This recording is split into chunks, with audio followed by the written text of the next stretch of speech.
She watched him lift the log as if it weighed nothing at all, and in that single ordinary motion, something inside her unstitched. The fazenda lay under the blunt, relentless March sun, a vast low house of whitewashed walls and shuttered windows, verandas that spilled into plantations like a held breath. The air smelled of dust and molasses, of coffee cherries drying on the sunlit terraces, and of lavender that had been long neglected in a jar on Catarina's dressing table. From her chair on the upper veranda, she watched a world that had become too small for her. A life rehearsed in the measured steps of servants, the soft footfalls of her visiting relatives, the same polite exchanges over tea that never reached anything like warmth. Viscount Arnaldo de Mello was a man reduced by illness to a silhouette of his former pride. He sat in the drawing room like a portrait come down from the wall, hands pale as the handkerchief he clutched, voice distant and precise, an order given and then half-remembered. He was a husband she kept more out of duty than devotion. He was, by law and lineage, the axis of her world. Still, the days had worn away the color from her existence until she found herself moving through them as one moves through fog, alert to edges, numb to sound. At the edge of that fog, there was a cantero where a new terrace would rise. Men in rough shirts and straw hats, a capataz barking orders, a line of slaves who moved at the will of others. Catarina did not need to cross the threshold to know how they smelled after a day of labor, sweat like iron, the faint sap of split wood, the cedar tang of sawdust. She learned to watch them the way one learns the strokes of a familiar clock. The days were measured in the rise and fall of their bodies, and then came one afternoon when that measurement broke. He was bringing a beam from the grove, a cylinder of live wood curved with the grain like a sleeping animal. Men hoisted the heavy trunk in a practiced chorus. Cale moved near the center, hands finding purchase where the others needed it, muscles bearing weight with a quiet insistence. In a motion so simple it could have been lost among the gestures of labor, he straightened his back and lifted the log higher, his shoulders rolling, his neck a taut column. The beam looked to Catarina, from her distanced chair, like a part of him, an extension of his arms, of his chest. For a moment the sun made the timber gleam like something alive. It was not the first time she had seen a strong man move. The fazenda was full of them, and yet the sight struck her as if it were a bell. Her mouth dried. The color of the wood was the color of his skin. The contour of the grain matched the lines of his forearm. She felt unexpectedly and with a clarity that startled her, as though weight had entered her own limbs. She felt the log both as thing and as symbol. Weight, labor, the world carried on uneven shoulders. In that single motion, the world opened and the possible, unfathomable, dangerous glimmered beneath it. She would later try to name that feeling.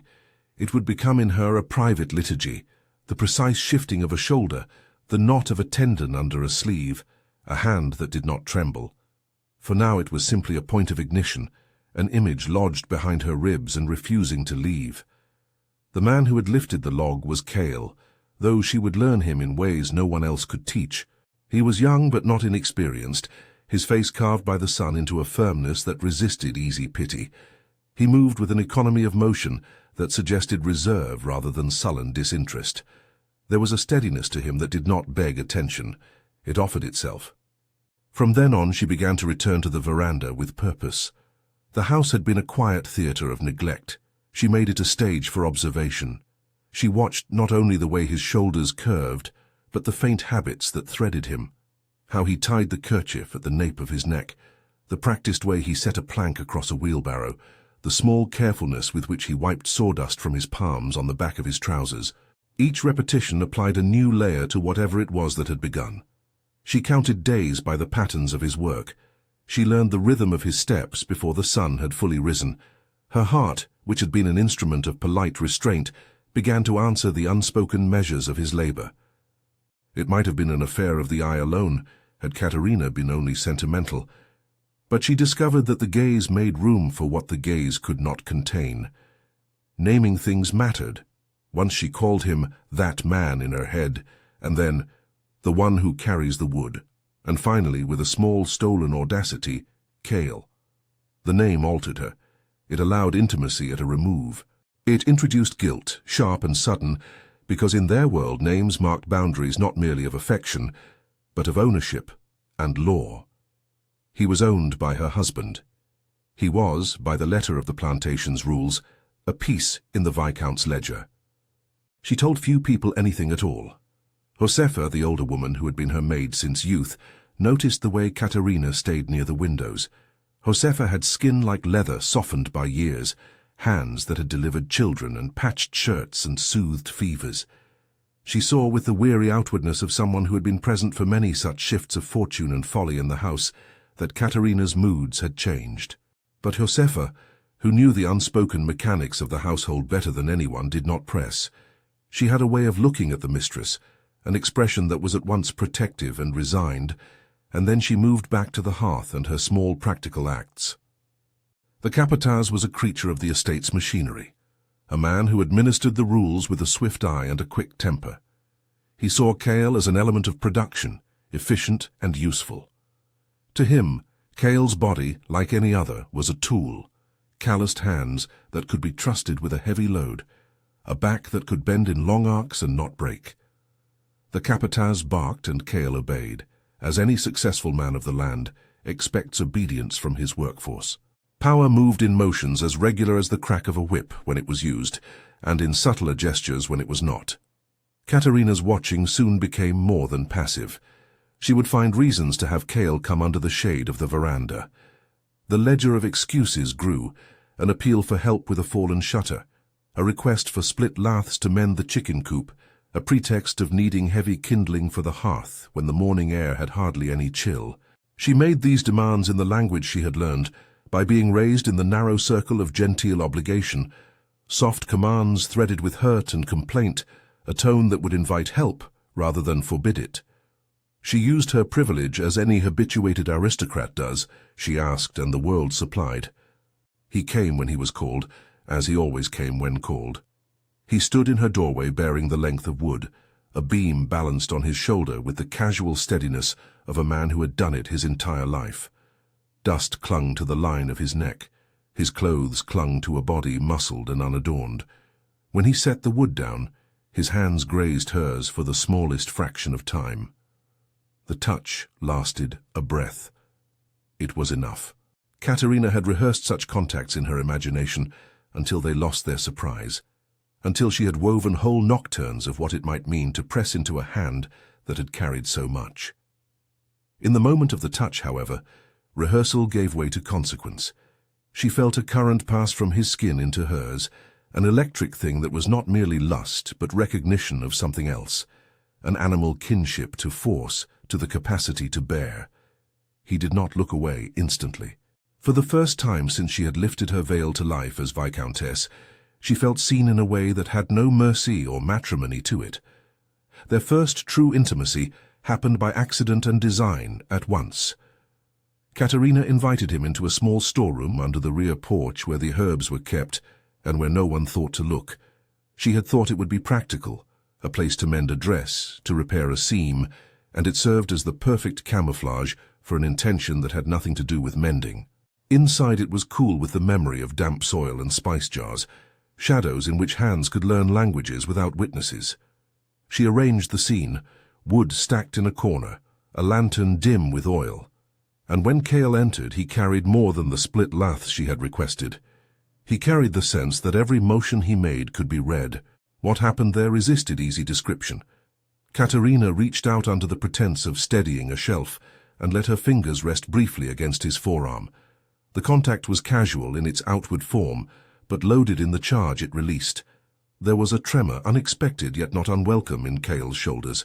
He did not pull away immediately. If there was consent, it was born in the grey territory where desire meets bondage. He did not force himself upon her, and she did not manipulate him with violence. But each knew the web of power that girded them. For Kale, refusal could be an expensive luxury. For Catarina, insistence could be a reckless confession. She kissed the pulse at his wrist, not a stolen, feverish thing, but deliberate, almost ceremonial. She tasted the salt of labor. She learned in that first small transgression the way her actions rearranged the household's geometry. The kiss was not a promise, it was a theft. The act, though brief, unremembered by none, bound them in an invisible ledger more dangerous than any penned account. Later she told herself that he had consented. She repeated it like an incantation to soften the edges of her guilt. He did not speak of it to anyone. He did not complain to the capataz. He went on with his work. Yet the look they shared that afternoon, an exchange almost devoid of words but heavy with implication, shifted things like a tremor moves boulders beneath the earth. In the house, the air seemed different when he passed. The servants who had once moved seamlessly around each other now carried small, careful questions in their faces when they thought themselves unseen. Still, neither of them allowed the moment to define them publicly. The world outside the storeroom was an apparatus that tolerated no softness between master and slave. Any intimacy was to be hidden or denied. Catarina returned to her routines, visits to the infirmary where Arnaldo's pulse was taken and noted, luncheons with neighbors carried out with the precision of a ritual. But the rituals were now laced with private subtexts. She listened for the rhythm of his labor. She watched for the way the sun struck the grain of a log and turned it to an amber curve. Outside, society kept its rules. Inside, something unwound. She began to assemble a pattern of meetings that faintly resembled choreography, moments arranged, plausible in their ordinariness. She summoned Cale to lighten burdens that she could have ordered away. He came, and each time the touch between them grew less hesitant. There was a language forming in small gestures, how long a look lasted before it fled, where a hand might rest if it dared, the tilt of a chin when a word was left unspoken. Obsession grew not only from the visual but from absence. When he was away, she felt a physical hollow. She paced the veranda until her feet ached. She found herself handling bits of timber as if learning them might teach her an angle of his body.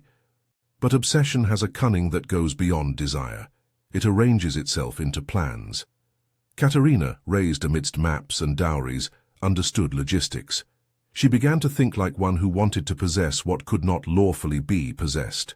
She made small maneuvers, a soft word to Josefa, a coin slipped into the capataz's palm for leniency, a careful return of misplaced tools that might allow for a longer conversation with Cale. These were not grand coups of rebellion, but minute adjustments of tides. Each created opportunities for another, slightly less innocent, intrusion. Cale noticed. He might have pretended not to, but he was a man who read danger with the same acuity he read the grain of timber. He began to bring longer logs to the side of the house to linger in the narrow shadows of the veranda where the sun was less cruel. There was a wariness in him that sat beside something like curiosity, which made the entire arrangement delicate and impossible. He knew the stakes. He also knew his own body and its responses. Perhaps he felt, more than desired, the hunger to be recognized as a man who could carry burdens and be more than property. In the privacy of the storeroom, his responses had been measured by a restraint grown out of necessity, and yet restraint could become complicity when days stretch, and an island of tenderness appears amid a sea of obligation. She studied him as one studies the pattern of a disease, aware yet drawn forward. The obsession hollowed out the moral scaffolding upon which she had relied. She caught herself excusing small cruelties because they allowed for a stolen conversation. She found reasons to withhold charity because it might reveal too much. In the quiet that followed their first contact, she began to imagine what it would mean to be the mother to something not entirely hers in the eyes of law, but hers in a way that shook the architecture of her life. When the rains came, heavy and sudden as an admonition, it was as though the sky had chosen to wash the plantation of pretense. The storm rolled in with a fury that sent servants scurrying and animals into sheltered barns. The cantero emptied. The men protected the new timber from the rot that would come if it stood too long under such torrents. Catarina, who had once counted weather only insofar as it affected the impression she made upon passing visitors, found herself drawn to the back fields where the barn stood, a stout structure of posts and beams that smelled of old cedar and damp straw. She walked there beneath a borrowed shawl, with the reckless purpose of a woman who had run out of polite options. He was there under the barn's eaves, hauling in the stacked wood as if the rain were nothing more than an inconvenient curtain. The storm made crowns of the trees beyond, each gust bending their limbs into grimaces. Cale moved with an evenness that made the chaos around him look like a poorly made backdrop.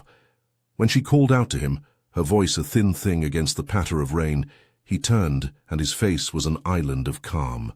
He did not hurry. He did not show the flinch her call might have intended. The world narrowed to the pulsing sound of rain on shingles, the thudding of feet, the palpitation of her heart. They found themselves alone in the barn as the storm reached its heaviest. The light that filtered through the slats painted their skin and the wood in narrow, trembling bands. The smell of wet earth rose from the floorboards, and the soaked timber smelled like something alive, breathing. Catarina's hands trembled as she reached for a plank, and he moved to help, but instead of taking it from her, he steadied the beam while she touched it.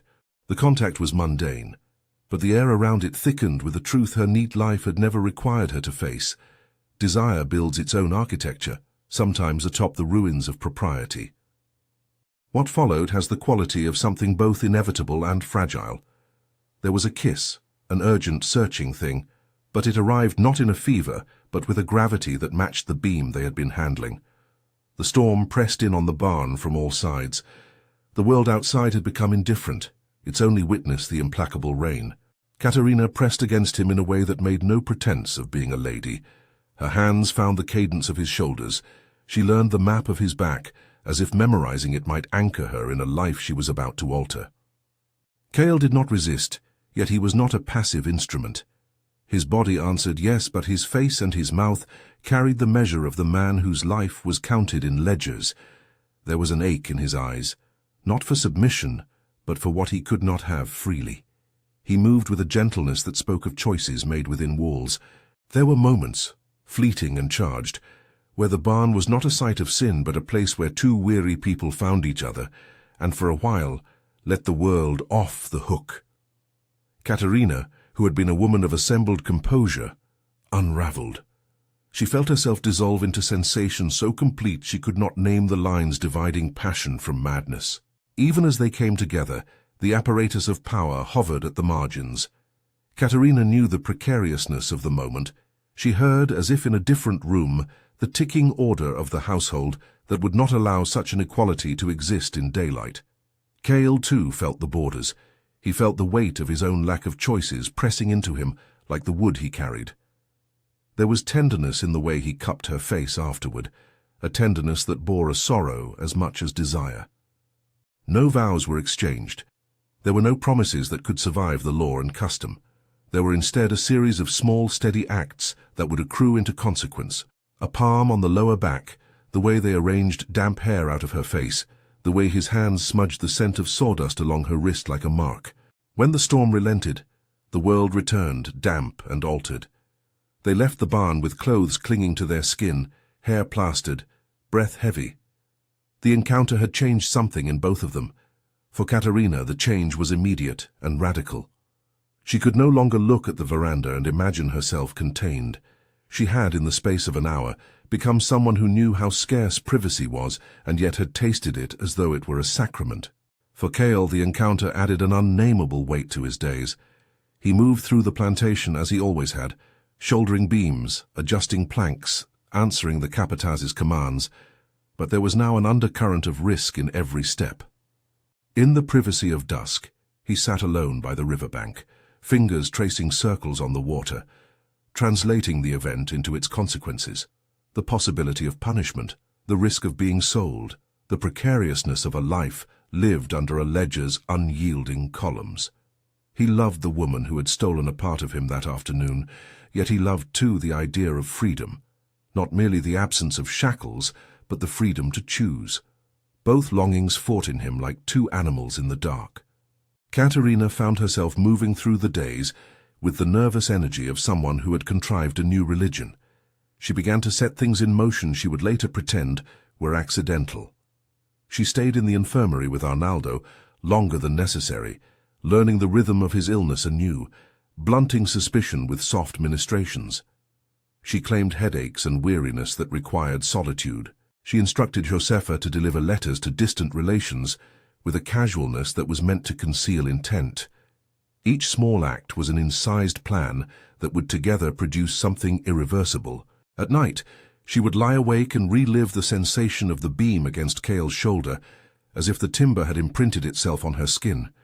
She would think of the way the rain had thudded on the roof, and how, in that sound, the barn had become a shelter, not only for wood but for forbidden need. In her hands the memory wore the familiar texture of obsession, the involuntary return to an image, the sharpening of details that otherwise would have blurred with time. Where once she had found consolation in letters and social calls, she now found her only solace at odd hours, when she could replay the sequence of his lifting the log and feel it anew. There were moments when guilt punctured her reverie. She stood before the mirror and recognized a woman who had contrived risk when she could have lived under polite boredom. She questioned whether her longing had been an indulgence born from ennui or a revelation that had demanded a brave, if reckless, answer. Josefa, who had seen more confessions than most, would sometimes cough in a way that read as question and sometimes as counsel. Catarina would bristle at the implicit judgment, but found in Josefa's presence also the solidity of someone who had borne scandal and come through it with hands that healed. Perhaps the most dangerous development was the subtle trick Catarina played on herself, the invention of possibility. She began to imagine a child, not as a scandal, but as a living seal to the affair, a defiant remnant of what had been true in the barn. The idea of a child grew in her mind with a steady, terrible logic. A child would anchor Cale to something she could keep. Her child would be proof that her heart had found a truth beyond the soft poverty of affection she had previously accepted. She knew, with a clarity that shamed her, that bearing a child would put her in a position to make claims no confession could allow. It was a thought that both terrified and thrilled her. She understood, as any woman in her place would, that such a possibility carried consequences beyond the domestic. In the eyes of neighbors, in the calculus of social standing, there was no space for a viscountess to mother a child born of a slave. There would be whispers, calculations of infidelity, the immediate jeopardy of everything she had known, her title, her position, the fragile threads of safety around Arnaldo's dignity. Yet even as the practical mind enumerated risks, another interior ledger tallied the ricochet of desire and said simply that some things were worth dethroning oneself for. Cale too could imagine such an outcome. He understood the tightness of possibility and penalty. He could foresee the worst, being sold to another fazenda, shipped away like a package of wood, the distances measured in the number of nights he might never see a child he helped engender. He thought of freedom and the practicalities of survival in equal measure. He thought too of the odd and painful dignity of being remembered by a son who might carry his name in some indistinct way under a different sky. And so the plantation continued, a cataract of normal events against which these lives moved like two small stones in a river. Catarina wrote polite notes, made visits, received the periodic company of neighbors who came to discuss crops and marriages and the latest scandal from a town miles away. Behind the veneer she rehearsed furtive plans, small manipulations that would enlarge what a woman of her class might allow herself. She made Cale a part of an arrangement that gave him small agency in an otherwise unfree life. More time in the house, occasional tasks for Arnaldo that required him to be near, but always within limits. When the first sign of what might be soon showed in the curve of her body, a nausea rising with the tide, a gentleness in the touch of clothing against skin, she greeted it with a mixture of fear and elation. The nausea was a private metronome, an intimate proof that the barn had not been an accident of the senses. It was a message with only one meaning. The past had built a shape in the present. She managed the early days with a studied indifference, placing herself in the light of the veranda, where relatives might notice only the pallor of fatigue and attribute it to the strain of managing a household. But the secret grew heavier each day, like a log laid upon shoulders that had never before borne such an extra weight. In her nightly solitude, she wrote the outline of a plan she had rehearsed in fragments, to insist, if pressed, that Arnaldo might be the father. The lie was practical. It would maintain their place, keep scandal at bay long enough to ensure survival. Catarina could see in small fireside imaginations a future in which a child slept quietly in a crib by her bed, its life sewn into the household ledger. She imagined holding the child, feeling something that might at once be love and treason, She understood with a tension that made her hands tremble that such an arrangement would be an erasure for Cale and a theft of his lineage. Yet the human mind loves survival. It will contort its ethics to keep warmth. Cale watched Catarina in a different way in those days. He watched not from the veranda, but in the hush between duties, from the angle where a shadow falls across a room and almost becomes a second thing. Sometimes he imagined the child that might come of them, what his face would look like, where the shoulders might draw their shape from, whether he would be raised with the dignity of a name or the anonymity of a ledger line. He thought of escape, and of the impracticality of escape. He thought of duty, strange as that sounded, duty to his own blood, to a child he could not legally claim, to a woman who had put his body into motion and his life into jeopardy. The trade-offs collected in his mind like a pile of split logs, each choice a length to be carried heavier than the last. Questions now forced themselves into the narrow spaces of their meetings. Was what they felt love, or merely a hunger born of the stifling of all other pleasures? Could tenderness flourish where power made consent ambiguous? Both of them knew the answer only in parts. They found ways to comfort one another that implied, improbably, a human reciprocity. Yet the law and the custom remained indifferent to the nuance of hearts. The plantation would not acknowledge the interior economies of shame and tenderness. It would balance its books and demand its toll. One evening, after a day of peculiar stillness, a messenger came from the main house with a thin envelope for Catarina. Inside was an invitation to a small gathering, neighbors, politeness, the muted exchange of gossip that constituted social life. She read the call and let it lie untouched. The eyes that had watched Cale all these months flared for a moment with the possibility of a public stage, and then she folded it and tucked it away. There would be time enough for appearances, she thought. The now belonged to the private geography of her decisions. In the end, the days between the barn and the secret grew into a kind of suspended season. The log he had lifted remained a symbol she revisited like a relic. She saw it in her sleep, in the curve of her son's potential shoulders, in the felt pressure of kinship between hands and timber. It had lit a fire under her life that neither the chill of duty nor the cold of custom could quite extinguish. And still the plantation turned, indifferent and patient. The capataz tightened schedules, the Viscount's doctor adjusted remedies, the gardeners turned over beds of earth. Each small event was an anonymous wheel in the great machinery of the estate. But for Catarina and Cale, the consequence of that one lifted log had escalated beyond their ability to contain it. If you find yourself drawn in by the first unraveling, stay with the story. The choices they make will not be simple, and the cost will not be small. After that night in the barn, the house seemed to hold its breath. Days lengthened, but carried a different weight. Catarina moved through rooms with a new gravity, as if every object might be evidence. She began to practice a composed face for the drawing room, to arrange her hair in ways that concealed more than it revealed.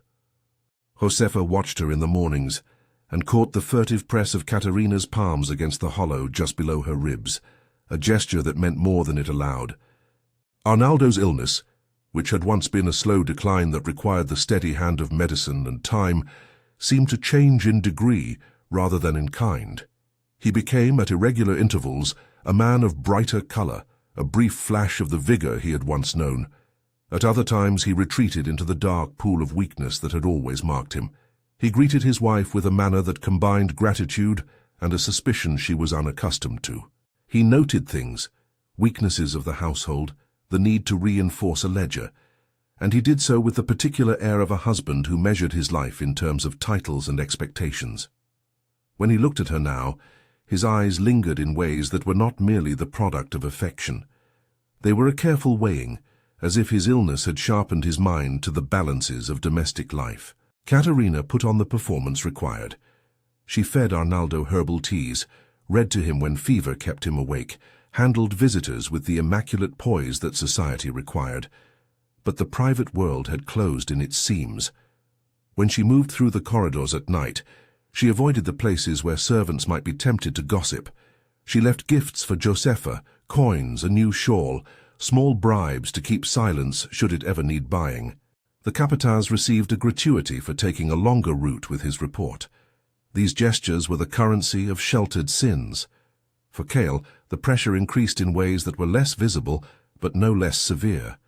The other slaves, who had always been his colleagues in labor, began to notice changes in his bearing. Some envied a position that seemed to offer easier proximity to the mistress. Some resented the implication of favor. Rumors, like seeds, find soil even where the ground appears hard. He kept his face impassive, because the alternative would invite questions he had no right to ask. There was one evening when the capataz strode into the storeroom where Cale was storing tools, and without malice but with a practiced indifference, remarked that the Viscount had heard strange whispers in the neighboring fazendas. "People talk," the capataz said, polishing a rule of wood with the edge of his hand. His meaning hung between them. Talk could become trouble. Cale said nothing, but straightened the implements as if they were new.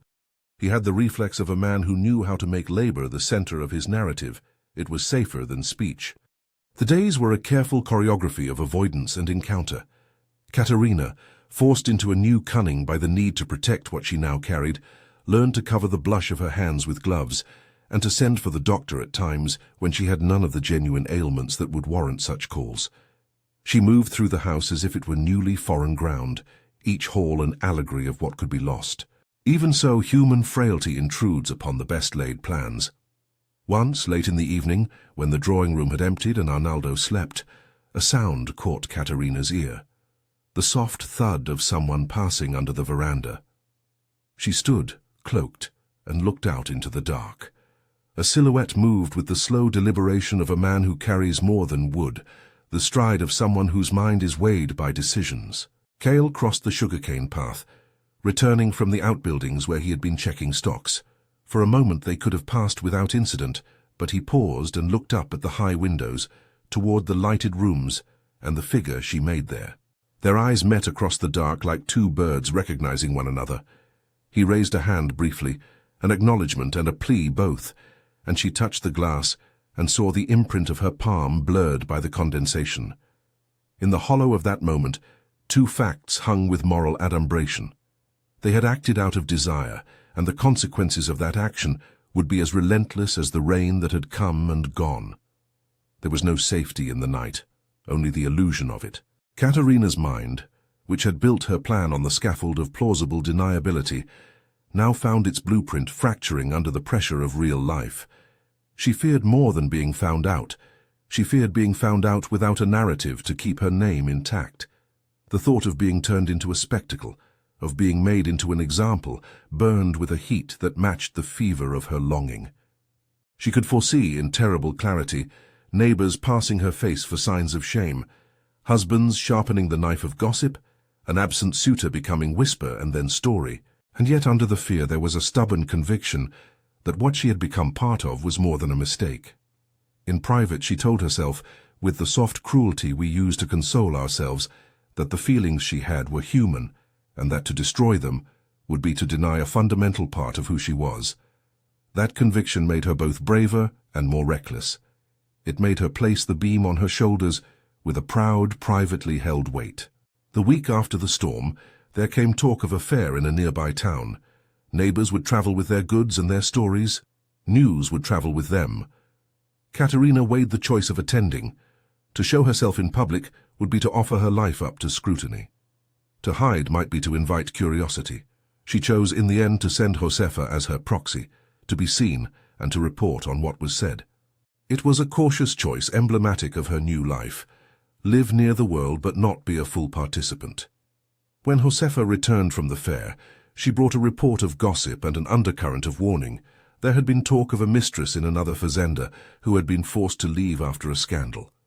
"They will always find a reason to make an example," Josefa said in the privacy of Catarina's chamber, as if reciting a lesson. Her voice carried the soft, knowing authority of someone who had seen too many collapses to be astonished. Catarina took the words like a physician takes a bitter herb, grateful for its truth, grateful even for its discomfort. She had by then made other preparations. In the pantry, she had set aside a sum of coins in small, secret folds, money for a midwife, money for a carriage, money for the odd bribe. She had read in discreet texts, she borrowed from a distant aunt, notes about childbirth and the remedies used when secrecy was required. Her mind worked with the efficiency of someone in a siege: anticipate, provision, preserve. The longest siege is rarely resolved by one battle. It is endured by those who know how to ration their resources and how to keep their heads. At night, she confided in no one but the darkness and the small, unsteady candle beside her bed. She would think of Cale, of his shoulders and the way he had moved the log, and she would wonder whether the world would ever allow them anything beyond this narrow season. The thought of a son kept her awake more nights than the dawn itself. She fingered the edge of the plan she had built, and felt both guilt and a fierce, almost holy protectiveness over the life that might emerge. She fingered the edge of the plan she had built, and felt both guilt and a fierce, almost holy protectiveness over the life that might emerge. Then the world obliged its own timing. The months folded into one another with the patient cruelty of harvests, mornings that smelled of coffee and rope, afternoons heavy with the incline of labor, nights that brought the small, secret rituals Catarina practiced to steady herself.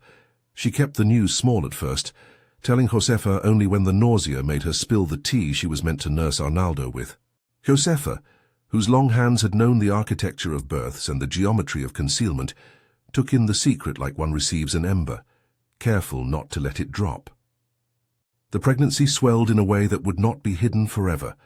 Catarina learned to arrange her skirts, to sit with a posture that disguised the life within, to hold a fan at just the right angle when visitors came. She moved through the drawing room as a woman who performed grief and composure on the same face. Arnaldo, who had grown suspicious of the thin changes in domestic cadence, observed her with a listless scrutiny that had the sharpness of an instrument. He noted the longer stays in the infirmary, the pale gloves she favored, the way Josefa's eyes did not quite meet his. He asked questions that were meant to be casual and were instead knives, meant to test seams. The child, when it came, arrived with the immediacy of the barnstorm, sudden, wet, and unbearably intimate. Catarina had prearranged the midwife from a town some leagues away, the old woman whose hands were rumored to have brought life to many women too proud or too frightened to call for community aid. The ceremony of birth in a household of status is never only a private miracle, it is a public inventory. Still, Catarina insisted the midwife enter quietly, that the nursery be prepared as if for a noble child whose comings and goings should not affront a neighbor's sensibility. The baby was born at dawn, a small fierce thing with a mouth like a fist and a cry that cleaved the air. Catarina wrapped him in swaddling and felt, in the heat of that first minute, a tenderness that wound itself like thread around every justification she had rehearsed. She held him against the remaining tremor of labor, and thought with a clarity that frightened her that she would cross whatever line necessary to keep this child safe. For a little while deceit performed marvelously. Arnaldo accepted the child into the ledger of his household with the decorum of a man who measures his life by appearances. He took the infant in his gaunt hands and kissed his forehead, pronouncing a parental blessing aloud, and neighbors murmured of the compassion of a viscount whose health made him kinder. Catarina did not falsify the patina of grief and gratitude. She wore it like armor. She put the baby in the cradle near her own bed and fed him when he demanded milk. The way the house structured itself around the general rule, women attend, men observe, servants assist, carried them like a current. Yet the question of skin and blood is not resolved in a ledger. The child's complexion, darker than the family portraits but not scandalously so to an absent eye, carried with it the mark that customs and curiosity would not let sleep. Children change rapidly. The baby's hair curled in a pattern unfamiliar to the Viscount's neighbors, and his cheeks soon took on a richness of tone that, to gossiping tongues, had the force of evidence. In-house whispers spread like chaff. The midwife's final nod when she left, a servant's furtive comment in the kitchen, a neighbor's poorly hidden glance when the babe was carried to the veranda for air. People begin to match small details into stories as easily as they arrange flowers. The first fracture came not through outright accusation, but by insinuation. A visiting cousin with a sharper eye than Charity noticed the color of the child's knuckles and remarked upon the peculiar inheritance in a tone meant to be casual. The phrase landed like a stone in the Viscount's chest. He listened to it, felt its weight, and the sickness of wounded pride did the rest. Arnaldo was a man who, in illness, had learned the currency of reputation. Where once he might have deflected, the ache of being publicly shorn of honor ignited a wrath stored under his frailty. He began to question. He called for explanations, and found that the house, which had been such a perfected choreography of obedience, could not hide everything. Rumors gave a shape to suspicion. Someone in the kitchen repeated the storeroom tale of a certain furtive moment between the lady and the worker. A stable boy misread a look across the courtyard. A servant who had always envied Cale's steadiness let himself imagine favor where there was only proximity. The capataz, who lived by the ledger's rational calculus, brought small reports, talk he had heard from suppliers, the offhand remark of a townsman that the Viscountess looks too fond of a certain worker. Arnaldo's mood slithered from hurt to fury along a rope of wounded masculinity. He demanded to see the ledger and the household's arrivals and departures, as if proof could be found in paper. He demanded to know where the mistress had been at times when Josefa had been sent as proxy. When the child's features no longer could be explained away by infant variability, the caprices of gossip turned into an accusation. Arnaldo's indignation had a theatrical quality. He felt betrayed, not just by his wife, but by the social edifice that allowed such an affront. The Viscount called a small family council, neighbors, the capataz, the doctor, an audience that gave form to his humiliation. He presented the child as an affront to lineage and demanded remedy. In a household where honor is currency, the need to restore balance is violent and swift. The sale of Cale was neither quiet nor private. The decision was procedural and cruel, a public expulsion that was meant to cleanse the tarnish from Arnaldo's name. The capataz arranged matters with a bureaucratic indifference, speaking of buyers from the coffee regions in tones that made it sound like an ordinary transfer of livestock. The estate ledger recorded the sale as a line item, a number exchanged for the supposed restoration of order. Cale, who had always measured the world by its tasks and by the depth of his own chest, was told to pack his few things. A rope of uses and debts carried him through the courtyard, where the servants watched like a congregation witnessing a judgment. Catarina learned of the act before it was public. Someone with a conscience, or perhaps a desire to be spared witnessing disgrace, brought her a note. Cale would be sold in the morning. The world narrowed to a single rusted hinge. She went to him in the hour before dawn, found him on the far side of the stables where the animal's breath made the air thick and visible, and saw in his face a particular kind of exhaustion that had nothing to do with the labor he performed. He was both blank and full of a sorrow that looked like foresight. Words in that dying hour mattered little, and were mostly apologies disguised as logistics. Catarina tried to speak. She reached for the breadth of his shoulders and found herself speaking in fragments, half admissions, half consolation. Cale only listened. He could not speak in a way that offered much hope. His life had been shaped by a ledger's unbending columns. He told her softly that she should remain safe, that the child should be kept from shame, that Josefa should be trusted.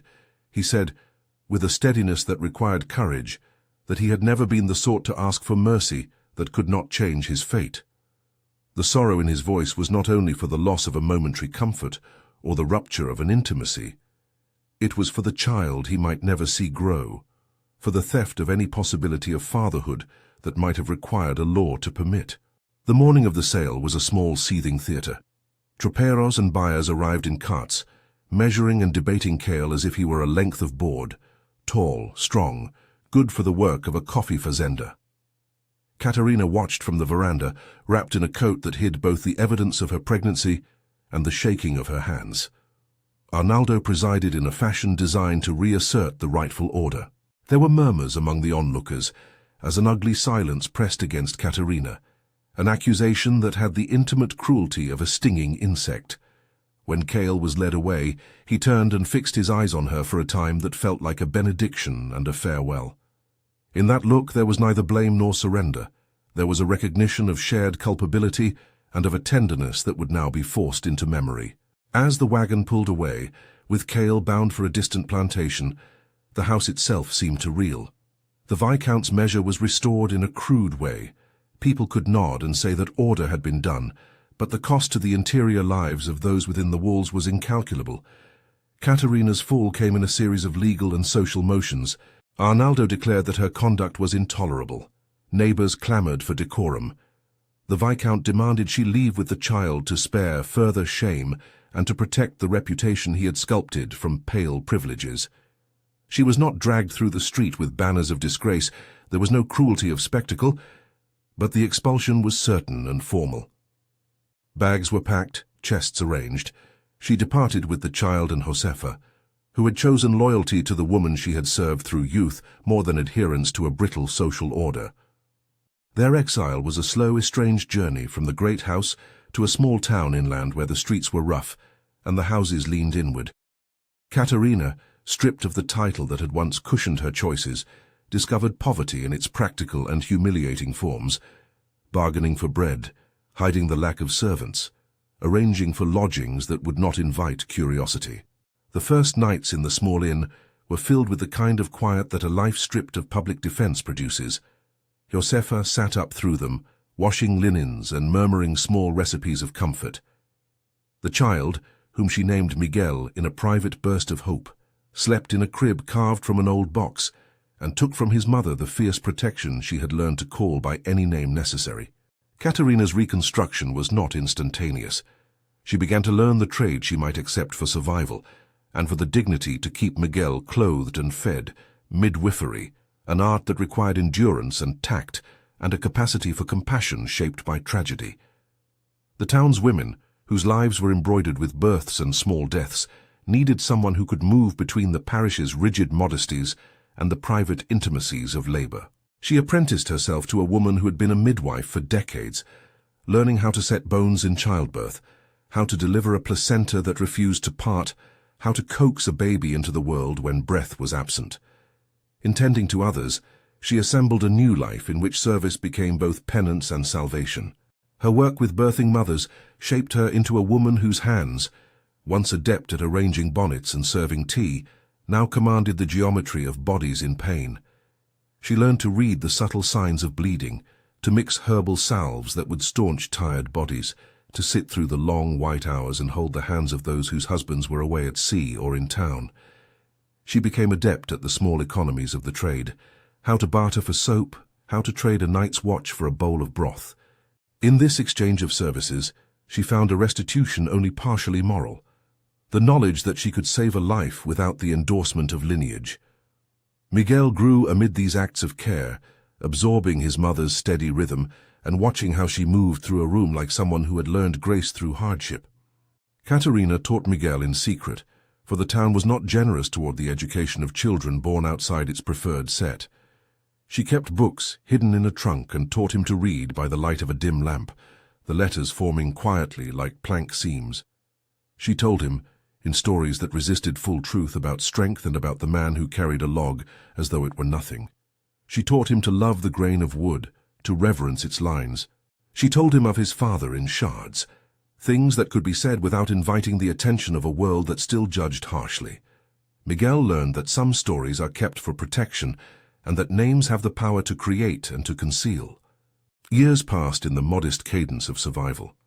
Miguel's face grew into features that carried both the mother's pallor and the father's darker trace, a blending that, in the small town, was both curious and ordinary. He grew curious by temperament as much as by training. He asked questions that were dangerous not for their content, but for their implication. Where had his father gone? Why did his mother speak of the log with such reverence? Why did Josefa ever look at his hands with sudden pride? Catarina answered with careful parables. She told him that some burdens are carried so that those who come later can walk more lightly. She taught him to measure the weight of a thing before he lifted it and to respect the hands that carry it. Miguel's hunger for the truth did not diminish with time. When he came of an age where townfolk assumed he would find some small trade, he chose instead to move toward the wider world. He traveled as an apprentice with a carriage driver, learning the geography of the countryside, the locations of fazendas, the names of buyers and sellers. In the course of these journeys, he picked up scraps of news, names of men bought for work in coffee regions, whispers of a man called Kael, who had been sold to a fazenda where the work would be hard and the nights harder. Each time news reached him, an internal map grew more detailed. The direction of the coffee belt, the names of buyers who trafficked men like timber. The reunion that destiny allowed was not cinematic. It arrived with the slow gravity of tides. Miguel, now a young man, traveled with a group that hired themselves seasonally to a coffee fazenda, where work was steady and wages, though meager, allowed a migrant to send small sums back home. It was there, in the washed light among rows of young coffee plants that stooped like a congregation, that he saw Cale, older, his shoulders still broad, his back a ledger of scars and ancient calluses. The man who had lifted the log as if it were nothing had lived 1,000 small violences since the wagon that had taken him away. His voice was thinner. His hands were worn in the ways of a life that had repeatedly been requisitioned. The first recognition required no words. They stood at a distance, looking at one another across a space that contained more than meters. It held time, memory, the rippling effect of choices made by those with more power. Miguel felt the memory of his mother's stories settle solidly into place, like a plank laid upon a foundation. Cale saw in the young man the shape of what had been imagined years before, an echo that was at once confirmation and heartbreak. Their meeting was arranged at a small stoop behind the workers' barracks, a place where the breeze carried less of the plantation's order. They exchanged awkward, necessary words before the flood of feeling intruded. Cale's voice, when it came, had the moderation of a man who had learned how to economize emotion in a life of thrifted chances.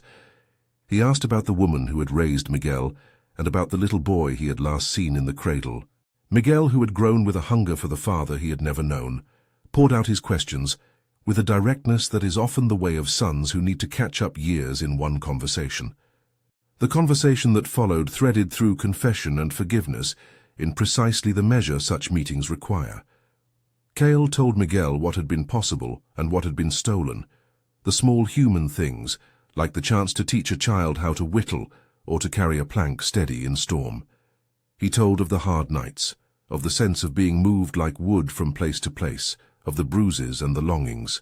Miguel, for his part, told Cale how he had been raised, how his mother had taught him to read the grain of timber in the same metaphoric ways she had taught him to read lines of poetry. He placed, gently, the questions of blame where they belonged, upon the system that made men property, and the fragile men who defended their reputations by destroying the lives of others. Their reunion was not a panacea. Cale remained property under law and under the practice of the plantation. He spoke of his hope to be free and of his disbelief that law would bend for the sake of a single life. Miguel listened, and in his listening began to imagine the practical ways he might alter fate. Petitions, sympathetic buyers, the slow work of buying a man's time, and finally his person. The coffee fazenda was not a hospitable place for illusions.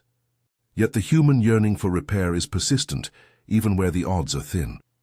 In the months that followed, Miguel returned occasionally, bringing small comforts, a piece of cloth, a length of tobacco, some small news of Catarina. Cale, for his part, taught Miguel the particularities of bearing weight, how to place a shoulder so the spine is not compromised, how to breathe with the belly when a plank is long and the rein heavy. In the passing of skill from older to younger, a sort of dignity was restored, though it was limited by law. Cale's death came not with the drama of a battle, but with the slow oven of exhaustion. The plantation was a place where bodies were taxed beyond measure, and where disease found the least defended. An infection in his chest, nurtured by years of inhaling dust and bending under loads, grew. He lay in the small barracks bed with a cough that rattled like loose wood. Miguel was with him in those last hours, as much as someone who could not change the law could be. They spoke quietly. Cale, thin and sovereign in the economy of his own fate, gave Miguel the permission to live without hatred and the simple injunction to keep the memory present, to tell his children of the man who carried the log. He asked that his son be taught the tools and the care to set a straight board so it would last. He spoke with a rare and tender humor about how a piece of timber remembers the hands that worked it, and how the grain holds history in its lines. When he died as a slave, with no papers to mark an emancipation, and no public edict to revise a ledger's cruel balance. Yet in death he left a lineage not written in property registers, but in memory and in the child who now bore his blood. Miguel carried the body's last breaths as if they were embers, and returned to his mother with the knowledge that some repairs cannot be completed by law, but can be kept alive in stories, in hands taught to measure timber, and in the cautious acts of tenderness that resist the ledger's arithmetic. Catarina received the news like a woman who had long reconciled with the inevitable. She had aged differently during exile. The hardship had removed some of the rituals of cosmetic care she once favored, and her face had a mapwork of lines that spoke of nights watching over births and of mornings bargaining for bread. She visited the dirt road where wagons crossed and heard the small news of Cale's passing as a rumor that arrived late and in private.